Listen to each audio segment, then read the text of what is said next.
Début ce matin des cours à l'Institut national de la jeunesse et des sports.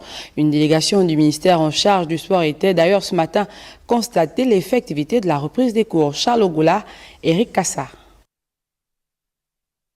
L'Institut national de la jeunesse et des sports, ressuscité après plusieurs années d'inactivité grâce à la ferme volonté du chef de l'État, mise en musique par le ministre en charge des sports, le docteur André-Jacques Augan. Les étudiants sont enfin en classe dans de meilleures conditions. Qui aurait cru qu'un jour, il y a un geste de vous ouvrir ses portes et me donner la chance de faire partie de cette école. C'est une joie pour moi après plusieurs années d'attente. Je dois juste être attentif, être à l'heure. La direction générale de l'établissement a pris toutes les dispositions pour que cette rentrée des classes soit effective. Nous avons fait le tour des salles pour constater l'effectivité de cette reprise par la présence des étudiants et des enseignants dans les différentes salles.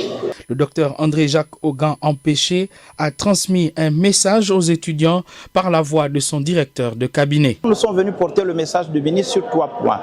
Il a souhaité d'abord féliciter à nouveau les jeunes qui ont été reçus au concours, mais aussi il les a invités à respecter 3 principes. Le premier principe, c'est le principe de la ponctualité, parce qu'il n'y a pas de réussite pour les retardataires. Le principe de la discipline, il n'y a pas de réussite pour les indisciplinés. Le principe du travail, il n'y a pas de réussite pour les paresseux. Et donc, c'est une école d'élite. Ils sont là parce que le président de la République, son Excellence le général de brigade Biscotel Guingema, a déverrouillé les concours et donc donné la possibilité à ses compatriotes diplômés assis pendant des années à la maison de pouvoir enfin rêver d'avoir leur autonomie. Plus de 1000 étudiants vont donc être formés dans les différentes filières de l'Institut national de la jeunesse et des sports.